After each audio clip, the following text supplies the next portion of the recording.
Bonjour mes frères et sœurs, et encore une fois, c'est une grande joie de pouvoir se retrouver semaine après semaine.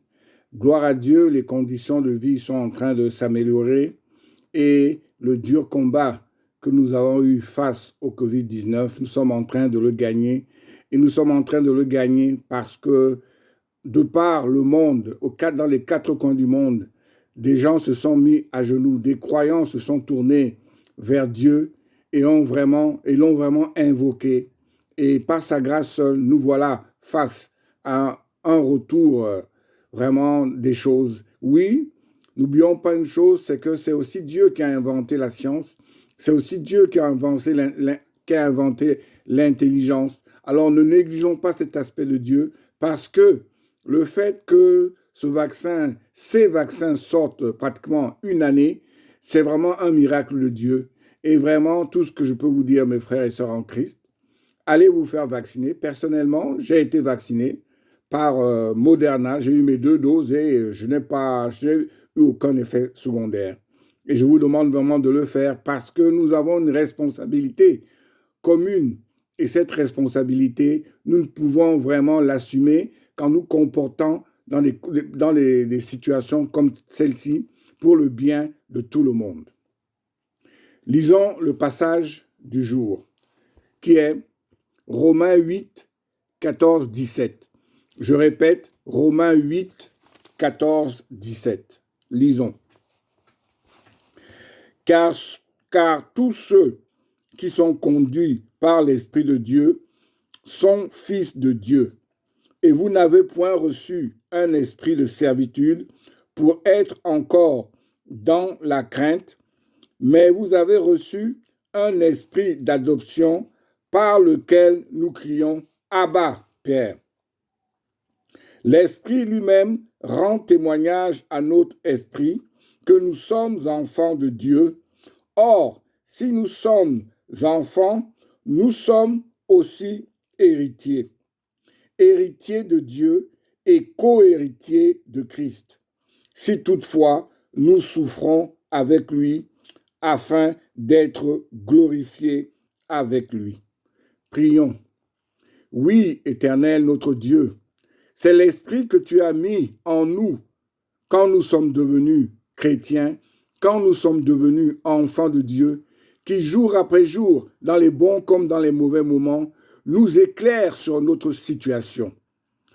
Père céleste, ouvre mon esprit et donne-moi la force vraiment de partager avec mes frères et sœurs en Christ ce que tu m'as mis à cœur.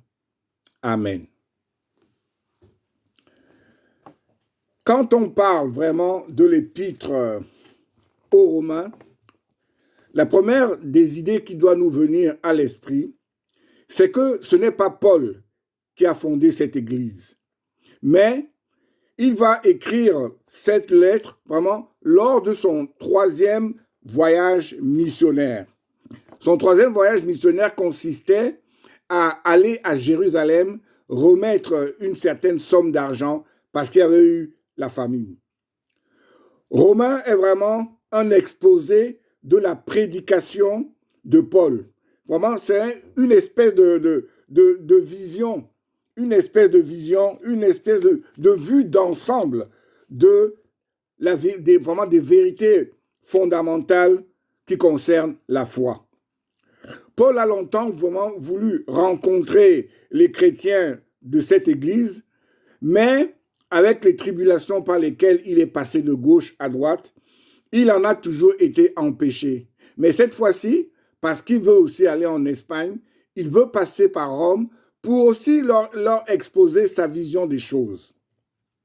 La différence qu'il y a entre l'épître aux Romains et certaines autres lettres de Paul, c'est vraiment le fait que Romain va nous frapper par son exposé où d'ailleurs une grande partie de la doctrine chrétienne va se trouver.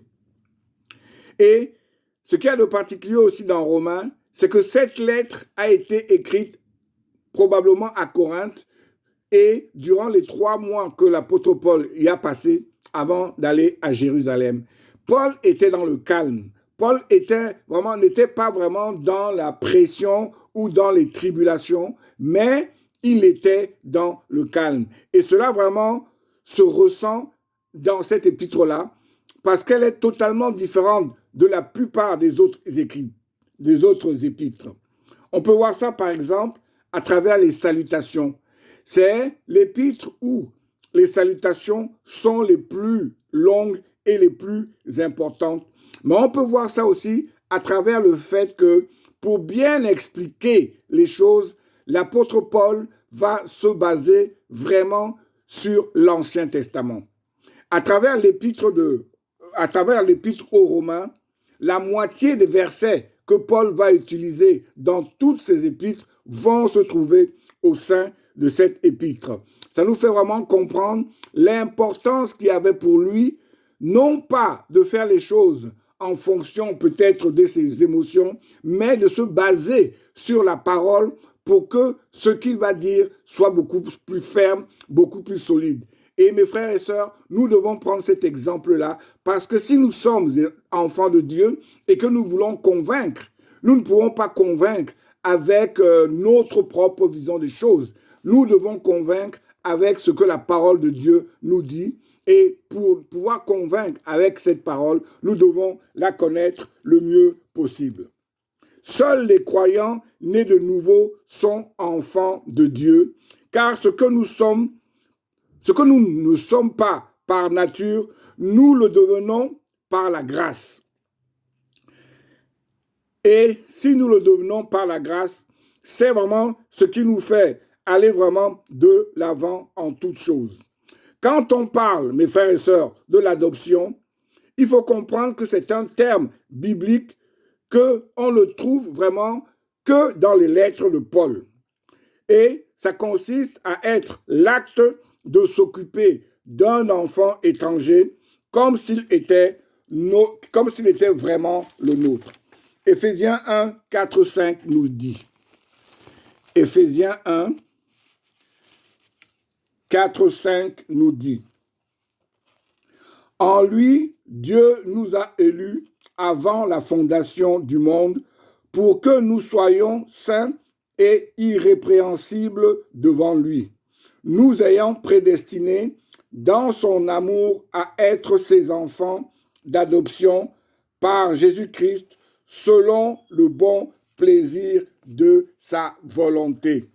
Selon le bon plaisir de sa volonté. Amen, amen, amen. Mes chers frères et sœurs, Dieu nous a vraiment prédestinés. Il nous a vraiment préparés d'avance pour vraiment nous adopter. Et nous adopter non pas parce que nous sommes meilleurs que les autres, mais nous adopter à travers son Fils Jésus-Christ. Parce que Jésus est le seul moyen pour que nous puissions vraiment être adoptés. Et cela, que nous soyons juifs ou que nous soyons d'origine païenne, nous sommes au même niveau. Toutes les personnes qui sont justifiées en lui, Dieu les rend participants vraiment à sa grâce. Et c'est cette participation qui nous permet vraiment d'être des enfants adoptés. Et Dieu, à travers cette adoption, nous permet de recevoir vraiment l'Esprit. Et à travers cet Esprit que nous recevons, nous avons donc accès vraiment au trône de la grâce. L'emploi même de ce terme, c'est-à-dire l'adoption, doit vraiment impliquer pour nous la nécessité d'un changement dans notre statut. Un changement dans notre statut, pourquoi? Parce que nous passons de créature de Dieu à enfant de Dieu. Et c'est un passage qui est important, c'est un passage qui est fondamental parce que c'est lui qui nous permet, par sa grâce, d'être auprès de lui, quelles que soient les situations, quels que soient les moments difficiles par lesquels nous allons passer, nous serons toujours auprès de Dieu. Parce que Jésus, notre frère, est pur, nous aussi, nous devons donc être purs, parce que nous sommes les enfants bien-aimés de Dieu, nous avons donc l'opportunité de nous approcher de lui avec confiance. Dans le passage à étudier, Paul va vraiment continuer à révéler les moyens employés pour Dieu, des moyens employés plutôt par Dieu pour que nous soyons confirmés dans notre état d'enfant de Dieu. Et pour bien faire vraiment ressortir la différence qui existe entre nous et les gens du dehors, il va utiliser vraiment 3 moyens pour nous procurer vraiment l'assurance qui concerne notre adoption. Le premier moyen, c'est l'Esprit de Dieu nous conduit. Le deuxième, l'Esprit de Dieu nous donne accès à Dieu. Et le troisième, l'Esprit de Dieu donne de l'assurance à notre propre esprit. Commençons par le premier. L'Esprit de Dieu nous conduit vers Dieu. Mes chers frères et sœurs, la vie du véritable croyant va être caractérisée par la direction de Dieu à travers son esprit.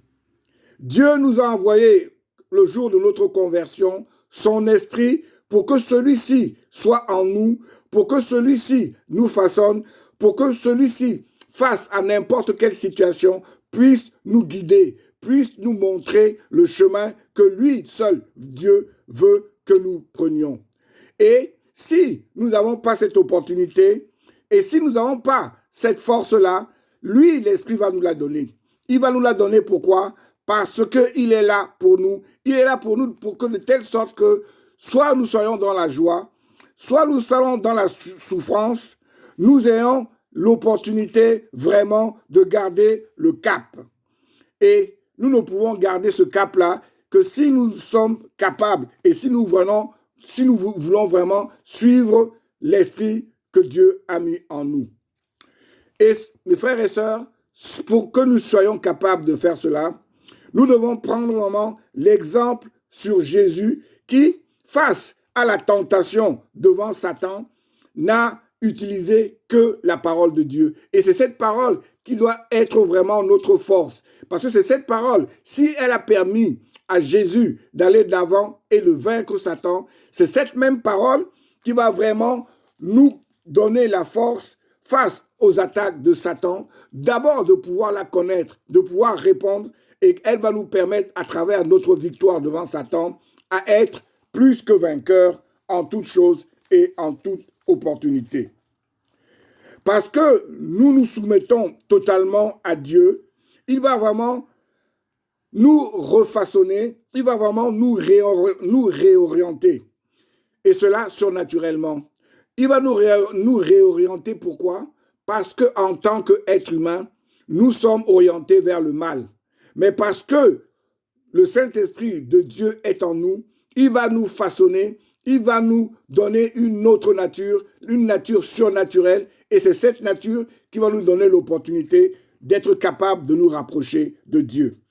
Psaume 25, 4 à 5 nous dit, Psaume 25, 4 à 5 nous dit, Éternel, fais-moi connaître tes voies, enseigne-moi tes sentiers, conduis-moi dans ta vérité et instruis-moi, car tu es le Dieu de mon salut, tu es toujours mon espérance. Amen, amen, amen. Tu es toujours mon espérance. Nous devons vraiment toujours laisser Dieu prendre les commandes de notre vie. Vraiment, nous devons le laisser vraiment nous diriger en tout temps et quelles que soient les situations par lesquelles nous passons. Et nous pouvons vraiment placer ces situations dans 3 sortes on peut se retrouver dans 3 sortes de situations.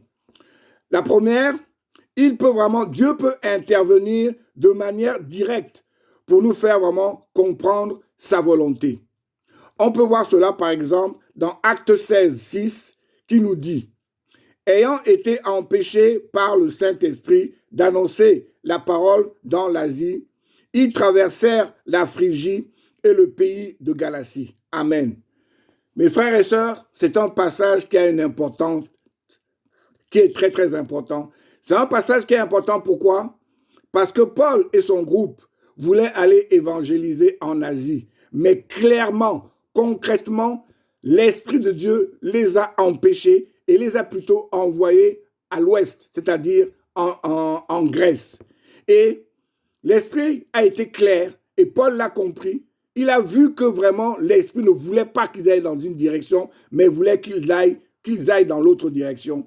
Et ce que nous devons comprendre, mes frères et sœurs, le fait que l'Esprit les ait dirigés de cette manière a permis que c'est l'Ouest, donc l'Europe, qui a été la base, la première à être vraiment évangélisée. Et c'est grâce à l'évangélisation de l'Europe que l'évangélisation du monde a commencé.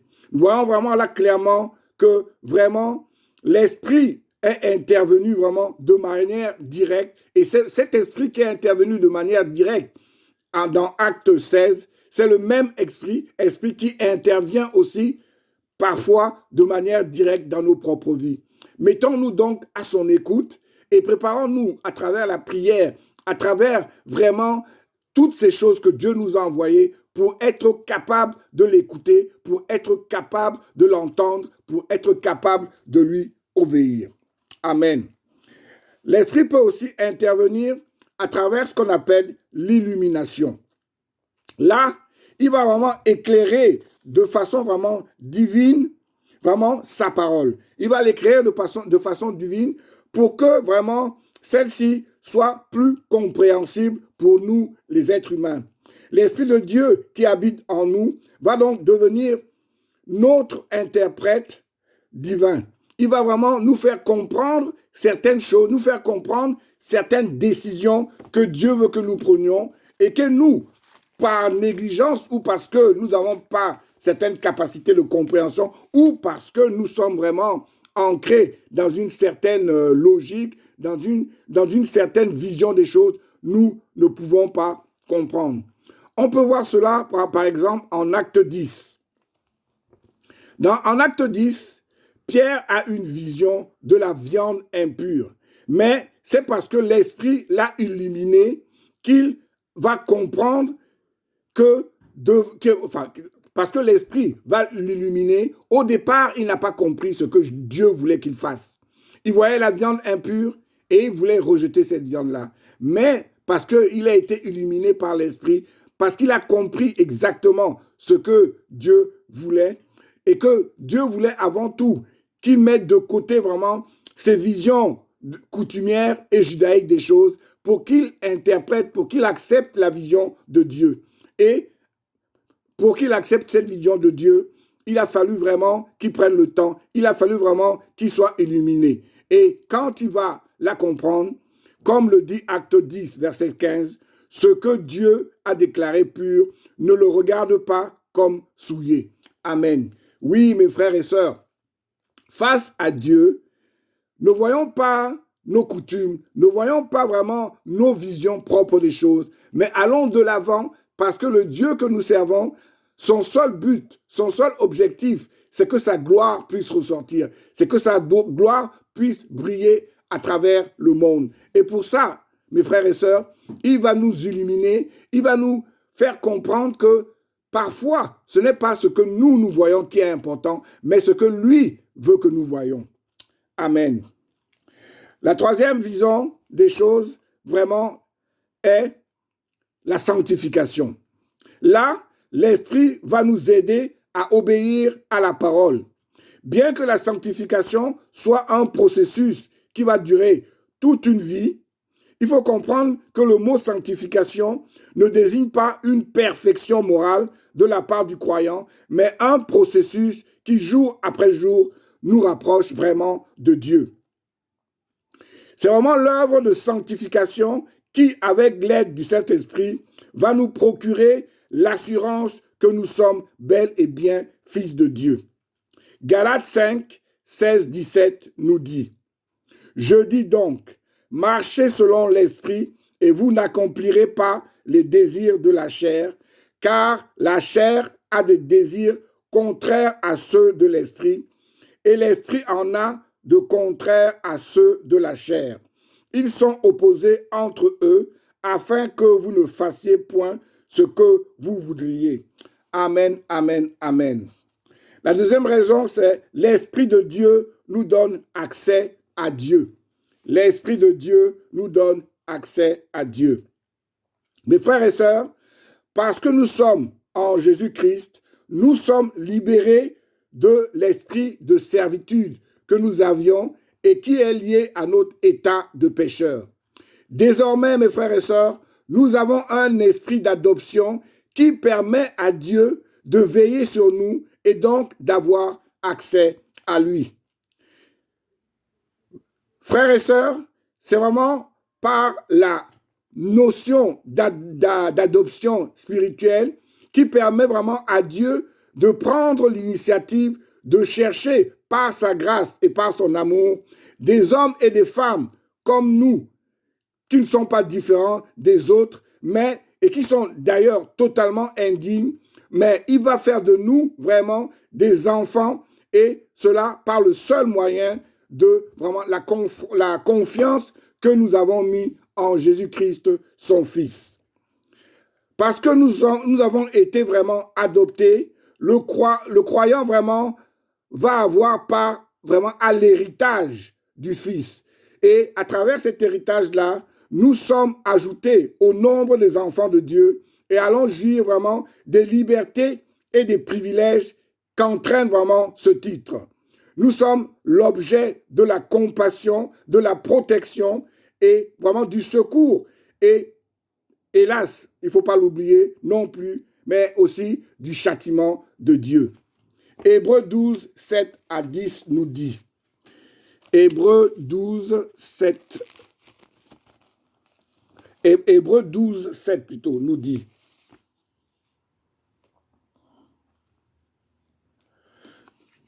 Supporter le châtiment, c'est comme des fils que Dieu vous traite, car quel est le fils qu'un père ne châtie pas? Oui, mes frères et sœurs, nous passons tous parfois par le châtiment de Dieu, et souvent ça nous fait mal, et souvent nous nous posons des questions, mais comme dit le passage, quel est le fils qu'un père ne châtie pas? Accrochons-nous seulement à ses promesses et mettons-nous dans la tête que face à ces châtiments, quand le soleil brille un peu moins, quand le soleil est assombri, tôt ou tard, la lumière de Dieu va revenir et va nous donner l'opportunité de comprendre pour quelles raisons nous avons été châtiés. Mes frères et sœurs, c'est l'adoption qui fait vraiment du chrétien un enfant de Dieu. Et c'est vraiment à travers le Saint-Esprit qui est en nous et qui nous rend vraiment conscients de tout, que nous sommes vraiment les enfants de Dieu. Et c'est lui qui nous donne la force vraiment de persévérer, la force vraiment de comprendre l'importance qu'il y a d'avoir été accepté par Dieu. On peut d'ailleurs s'en rendre compte avec le terme utilisé dans le passage, c'est-à-dire Abba. Et Abba, c'est une expression araméenne qui veut dire père. Mais elle a une signification beaucoup plus intime que père, parce qu'elle est c'est une citation qui a une tendresse particulière, et cette tendresse peut équivaloir, par exemple, à papa en français ou à daddy en anglais. Mes frères et sœurs, au moment de notre conversion, quand nous acceptons que Jésus est mort sur la croix et a ressuscité pour notre salut, nous recevons une nouvelle nature, une nature divine, parce que nous devenons enfants de Dieu, et jusqu'à ce que nous voyons notre Seigneur et Sauveur face à face, son Saint-Esprit ne va jamais nous quitter. Il ne va jamais vraiment cesser de témoigner avec authenticité que grâce à notre adoption, nous faisons partie vraiment de la famille de Dieu, et cela pour l'éternité. Et nous ne devons vraiment jamais l'oublier, parce que nous ne pouvons pas avoir un titre plus élevé que celui-ci, celui d'enfant de Dieu. Parce que ce nom indique que nous sommes pleinement co-héritiers de Christ, et cela ne vient pas de nous, mais du choix exclusif de Dieu. Éphésiens 1, 3 à 5 nous dit. Éphésiens 1, 3 à 5 nous dit. Béni soit Dieu, le Père de notre Seigneur Jésus-Christ, qui nous a bénis de toutes sortes de bénédictions spirituelles dans les lieux célestes en Christ. En lui, Dieu nous a élus avant la fondation du monde pour que nous soyons saints et irrépréhensibles devant lui, nous ayant prédestinés dans son amour à être ses enfants d'adoption par Jésus-Christ selon le bon plaisir de sa volonté. Selon le bon plaisir de sa volonté. Tout vient de lui et rien ne vient de nous. Le troisième moment, c'est l'Esprit de Dieu donne de l'assurance à notre esprit. Aucun chrétien n'a vraiment affirmé plus que Paul, vraiment, l'importance vraiment d'avoir l'assurance du péché. L'assurance du péché ne vient pas d'une émotion particulière qui émane de nous, mais vient vraiment d'un sentiment stable et profond. Et ce sentiment stable et profond, c'est lui que nous devons avoir, parce que si nous n'avons pas l'assurance de notre salut, il nous est vraiment impossible d'être sauvés. C'est la Bible qui nous affirme que par la nouvelle naissance, le croyant a vraiment reçu la vie éternelle. Frères et sœurs, Jésus n'a pas dit « Celui qui croit en moi pourrait peut-être avoir la vie éternelle. » Mais il a dit en Jean 6, 47, « En vérité, je vous le dis, celui qui croit en moi a la vie éternelle. » Amen, amen. Celui qui croit en moi a la vie éternelle. L'assurance du salut est donc vraiment la certitude d'être sauvé. Et il est fondamental que ce soit une certitude et que celle-ci soit inébranlable pour nous qui sommes les enfants de Dieu. La seule façon qui peut vraiment nous faire douter de notre salut, c'est le péché. Et ça nous fait douter de notre salut, pourquoi? Parce que quand on se vautre dans le péché, quand parfois la voix du Saint-Esprit nous parle, nous avons vraiment une vision totalement nouvelle de lui, parce que nous nous posons la question de savoir, après tout ce que j'ai fait, est-ce que je peux revenir à Dieu? Est-ce que je ne suis pas perdu pour toujours? Mes frères et sœurs, je vous le dis, et si je vous le dis, c'est parce que la parole le dit, à travers notre repentance, à travers le fait que nous revenons en arrière et nous reprenons le chemin que Jésus a tracé pour nous, nous pouvons retrouver vraiment l'amour de Dieu, nous pouvons vraiment retrouver la force que le Saint-Esprit nous donne jour après jour. Parce que oui, nous avons péché, mais parce que Jésus est en nous, parce que le Saint-Esprit nous façonne jour après jour, nous pouvons nous extirper de cette situation. Et la parole de Dieu nous dit que nos péchés, Dieu les jette à la mer et les oublie. Que toute la gloire lui revienne. Ce que Dieu fait dans nos vies, nos bonnes œuvres ou notre obéissance, ce sont seulement des signes. Et ces signes-là sont importants, mais ils sont subjectifs.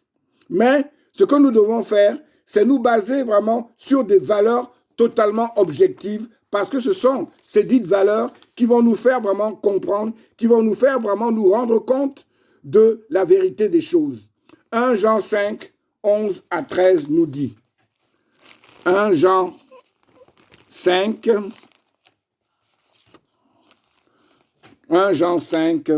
11 à 13 nous dit. Et voici, ce témoignage, c'est que Dieu nous a donné la vie éternelle et que cette vie est dans son Fils. Celui qui a le Fils a la vie. Celui qui n'a pas le Fils de Dieu n'a pas la vie. Je vous ai écrit ces choses afin que vous sachiez que vous avez la vie éternelle, vous qui croyez au nom du Fils de Dieu. Eh oui, mes frères et sœurs, ne l'oublions jamais, quel que soit le doute qui nous assaille, quelles que soient les situations difficiles par lesquelles nous passons, nous avons le Fils, donc nous avons la vie éternelle. Parce que Dieu est la source de notre gloire, il nous a adoptés et a fait de nous ses héritiers. Mais parce que nous sommes héritiers de Dieu, nous sommes donc aussi co-héritiers avec Jésus-Christ, son Fils. Et parce que nous sommes cohéritiers avec lui, nous sommes destinés donc à recevoir tout ce qu'il a reçu. Frères et sœurs, c'est vraiment la raison pour laquelle, au moment défini par Dieu, nous les croyants, nous allons entrer dans la joie éternelle et allons, comme Christ, notre cohéritier, recevoir toutes les bénédictions venues de Dieu. Galates 3, 26 nous dit, « Car vous êtes tous fils de Dieu par la foi en Jésus-Christ. » Amen. Que toute la gloire lui revienne. Prions.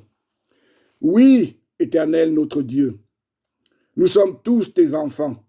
Mets dans nos cœurs cette force-là, pour que quelles que soient les difficultés par lesquelles nous passons, pour que quel que soit le péché dans lequel nous nous vautrons, que nous ayons cette phrase dans notre cœur, que nous ayons cette phrase qui nous guide et que cette phrase nous permette vraiment de nous extirper de cette situation qui ne te plaît pas pour retrouver vraiment la force, le zèle et la détermination que tu mets dans notre cœur quand nous sommes enfants de Dieu et que ton Saint-Esprit nous guide. Que toute la gloire te revienne. Toi, Jésus-Christ, notre Seigneur et Sauveur. Amen.